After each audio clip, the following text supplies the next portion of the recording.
يا سيدنا حسين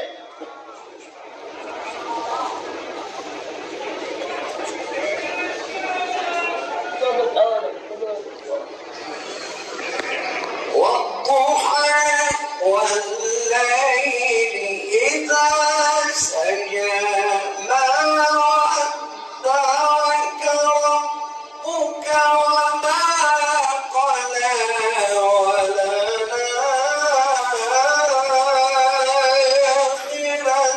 خير لك من الأولى ولسوف يعطيك ربك فترضى. الله أكبر.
These are sweet potatoes.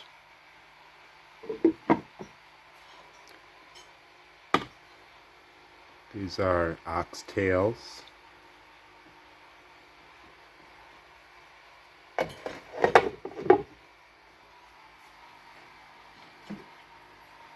Some rice. And shy.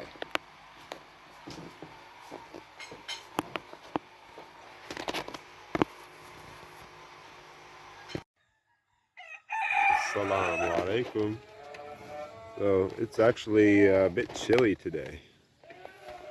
This whole week has actually been in the low 60s, upper 50s, and then at night low 40s. So definitely got my jacket on, and it's kind of been windy. And goat pen, finally got that done.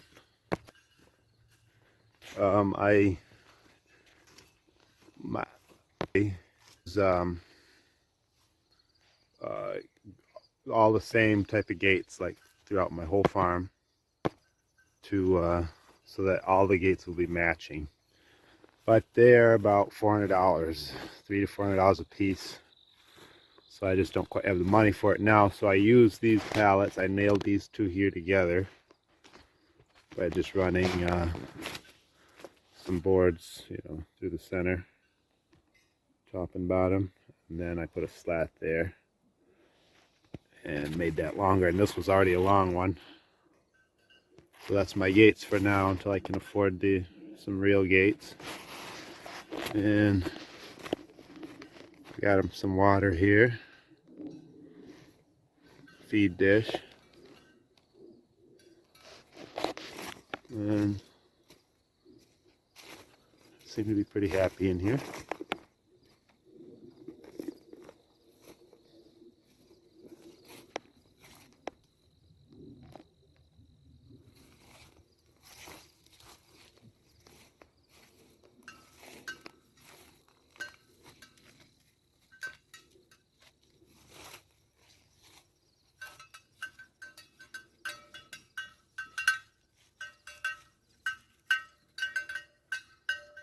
Hopefully this will work for them and I don't have to worry about them getting in my produce anymore and so on. I don't have to worry about letting them in and out every day. They can just be out here. I haven't built a shelter for them yet, but for now I think they can go up in that heavy foliage up in there and stay out of the rain and the wind if need be. Actually, when I was putting this fence up, when I was working back in that corner, I came out right about there and it was just pouring rain. Like I saw rain coming all off the roof there, and I couldn't believe it was pouring that hard because right up under there, no rain was getting to me at all. Like I had no idea it was pouring like that.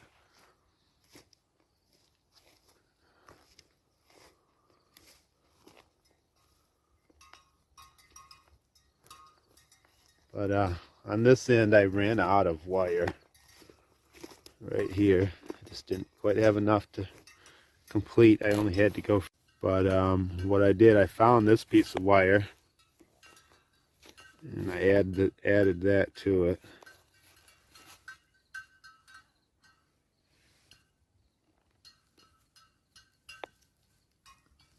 And then I got that to reach to here. And I added a pallet for now to come up with some more wire. Hopefully it keeps them in. So far they haven't got out.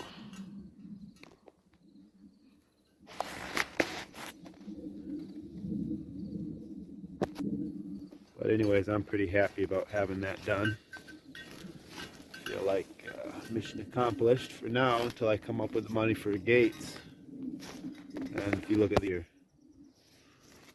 these are the gates I want to buy.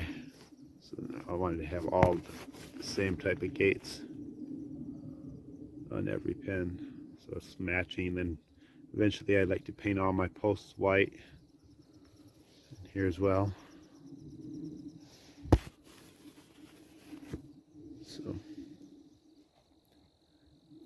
anyways, project accomplished, and the goats are outside for, I don't know, they probably can be outside for another month or two before it gets too cold. My next, I need to find a better buck. I don't really like the buck that I have. He's a dairy buck, and I'd like to have something that's pure boar. A lot of these does are half boar and half Nubian. So I'd like to breed them all to a pure boar so I can get some more nice kids like this here.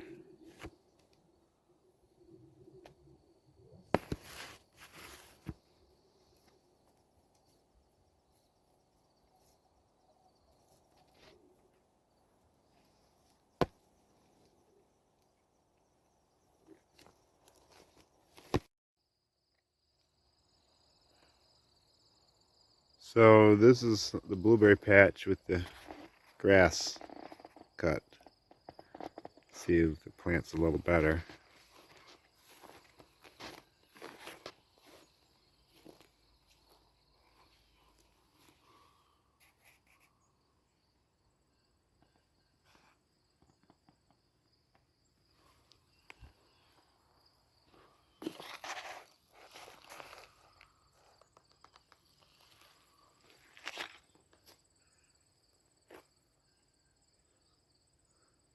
Anyways, I counted that there was 58 plants. And I'm figuring by the time I get done, I should be able to be in here total. I was thinking I can just extend these rows here up to the fence. And then on this side, same thing, extend them two up. I'm going to leave this an alleyway here and make a gate there so I can drive the team in here with manure or leaves, or, you know, to come and mulch these periodically and fertilize them and so on. Still a lot of work to do. It's a, you know, work in process. I got to get them stumps out of there. You got to fix this fence. Eventually I'd like to put these rails all the way around the rail fence. But once again, these were just some scrap deck boards that the neighbor dropped off, and I started to cut them up for firewood, and there were so many of them, and I thought, oh, I could really start a fence with these. So I actually need to repair over there where the horse knocked a couple rails off, but once I paint them, hopefully it'll look nice. So I was wondering, how do you guys deal with flies? Usually this time of year, flies are definitely an issue that we have, and I thought I'd share with you guys a recipe that my grandma used all the time to kill flies in the house.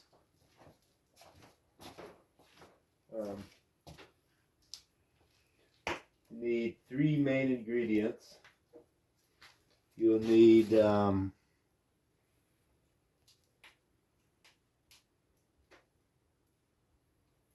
apple cider vinegar,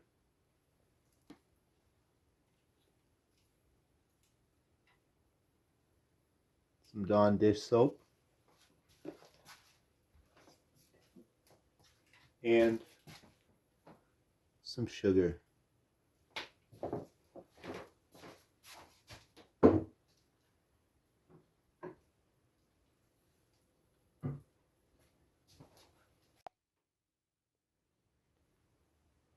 So now what you do is you also need a measuring cup of some kind, and you put equal parts of each ingredient into a container. It doesn't have to be real big, and so we're going to go with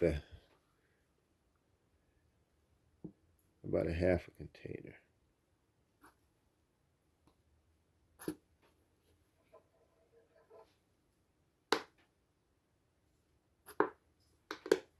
And it doesn't have to be Dawn dish soap. It just has to be dish soap. So have a thing of dish soap.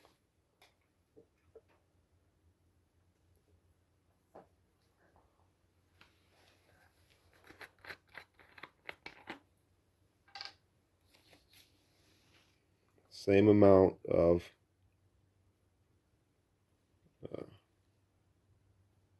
apple cider vinegar.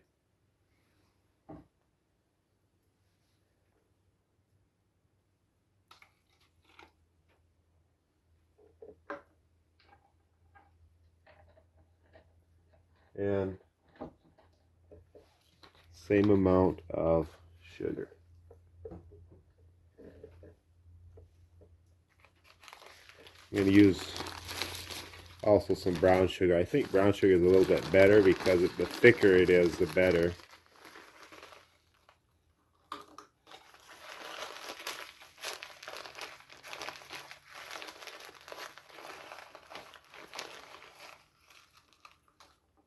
I've also heard of people using syrup as well, rather than the sugar. The idea is something sweet and smelly that, you know, would attract them. Probably the sweeter it is, the faster they would be attracted to it. And I'm actually going to go ahead and put just a little extra sugar. I'm going to put a full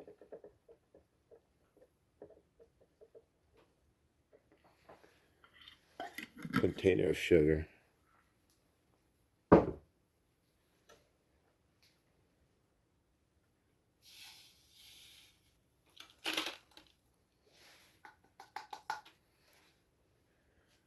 And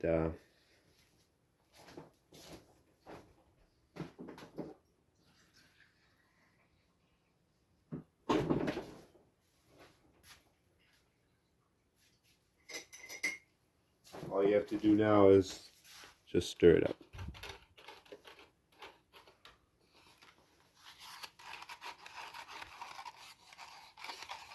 It doesn't look very good.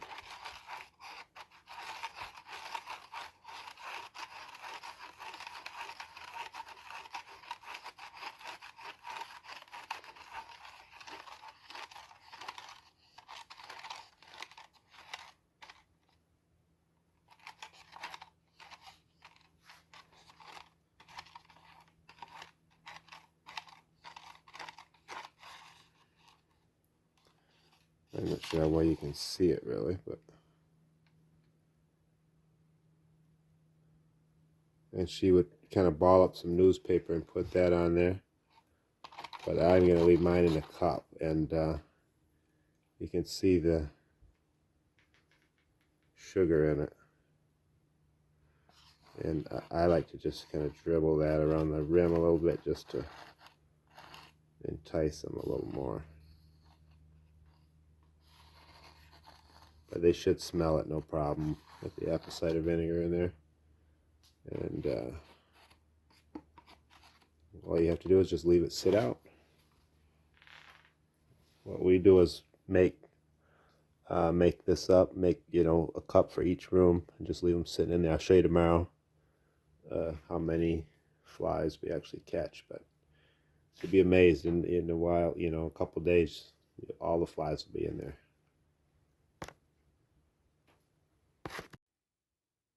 And I just wanted to show, in conjunction with that, we also use fly tape. So between the two of them,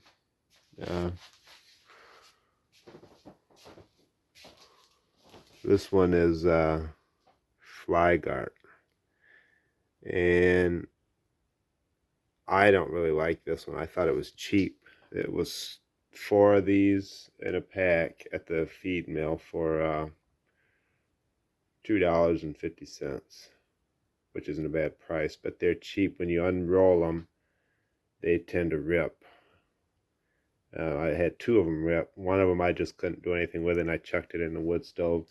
And the other one I kind of stuck it back to itself again with a clothespin. So I don't recommend this brand, but they're cheap enough that you can make it work. So here is the next day, and this is one of the cups that I made that I had in my room. And as you can see, it seems to be attracting the flies pretty good. I also noticed that if you set it like in the sunlight, it attracts them a lot better.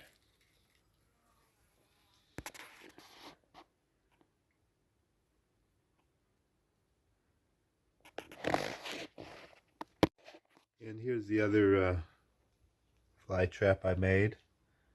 I use brown sugar in it, so that's the only thing about that is when it gets real dark, it's kind of hard to see how many flies you actually got in there. But you can see there's a number of flies in there, and they're kind of congregating around it. Anyways, I think they work pretty good. It takes 3 or 4 days a week to get them all, maybe. But between that and the fly tape here, there's nominal flies in here now compared to what there was. And I'm pretty happy with that. That's Grandma's recipe I thought I'd share with you. And hopefully it can help somebody out.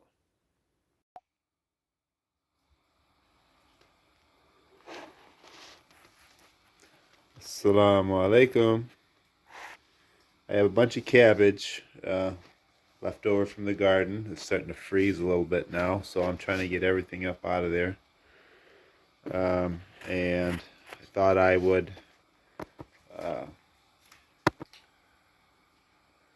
parboil it so that we could freeze it.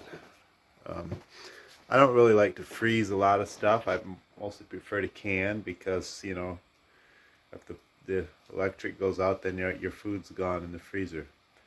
But one of our neighbors agreed to let us keep a freezer in there, and they gave us a freezer.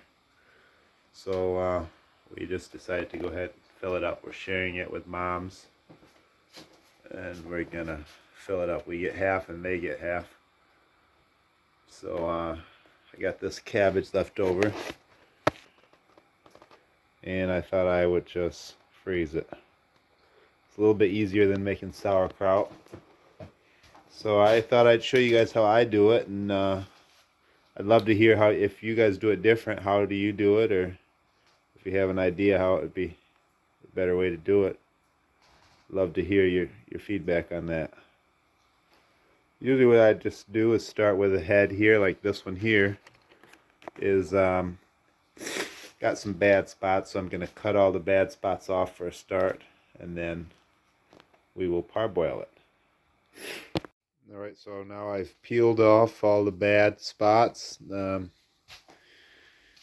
I washed it. And so now I'm just going to cut it up. Over here you'll see on the stove that I've got my water boiling. So I'm going to cut it up, and then we'll put it in the water. Alright, so now I've got it all cut up.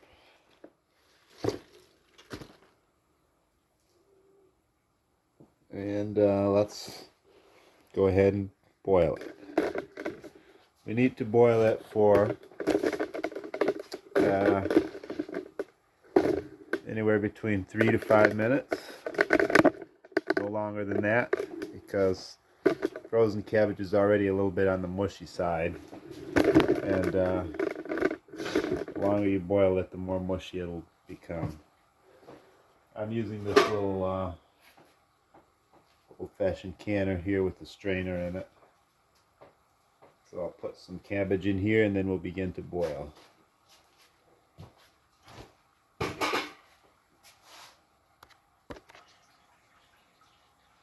Alright, so I've got this loaded.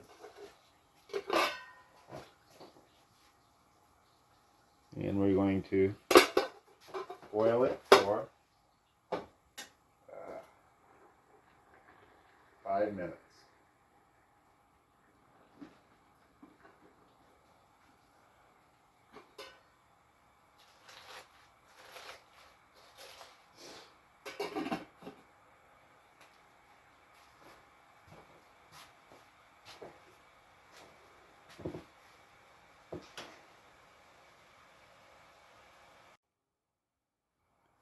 Alright, so we've got our 5 minutes, 4 minutes down rather, and so our next step is to take it out of the hot water. I'll find my towel here.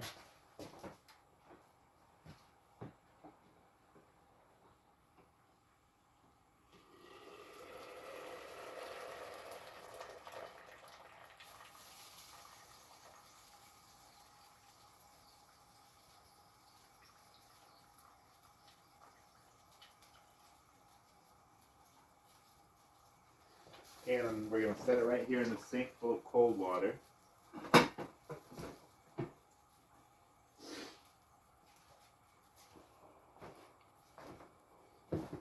So I have cold water in the wash basin there in the sink. And I'm just going to let it sit in there and cool so I can actually handle it once it is cool enough. And our next move would be to reload the next head into the boiling pot. These pots are really handy. You see them all, or at least I see them all the time at like you know, yard sales and flea markets, antique sales. It's really handy to be able to pick the pot right up out the center and strain the water out that way. But anyways, we'll let this cabbage cool for a second, and then I'll show you how we package it for the freezer.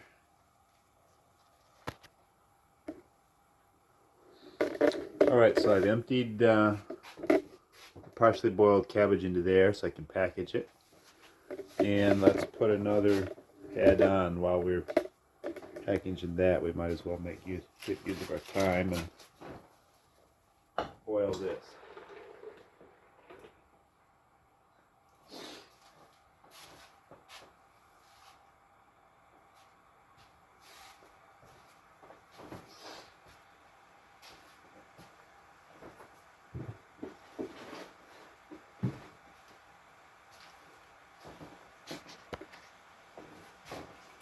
Oh, there's the lid.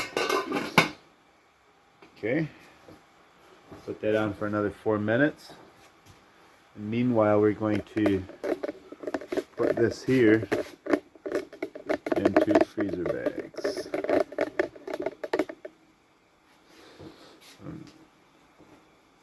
Make sure my hands are clean one more time.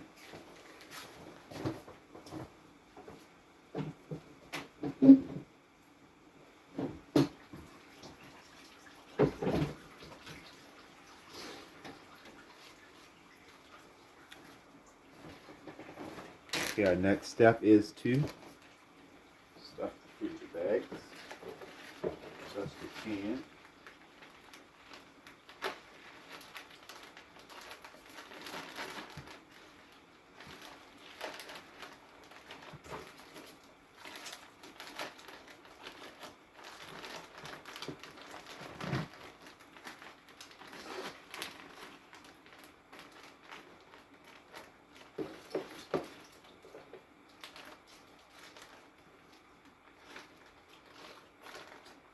Once we get them reasonably stuffed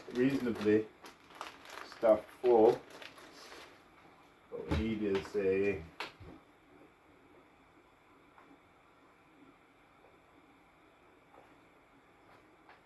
straw.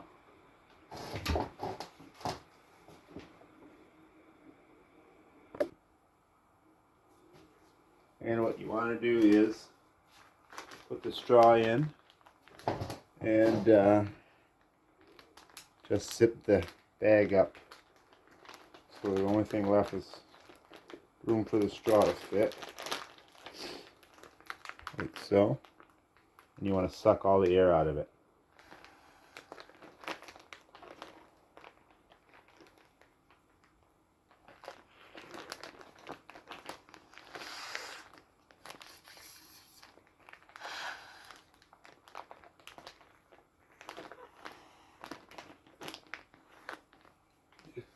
Much as you can, and seal it off.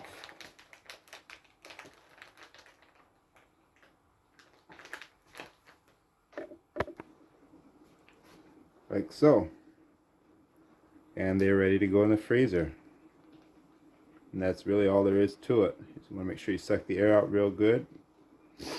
And it looks like my second batch is ready. So I'm going to repeat the process. But anyways, hopefully that was helpful to you guys, and I'd love to hear how you guys do your cabbage. Let me know. Peace.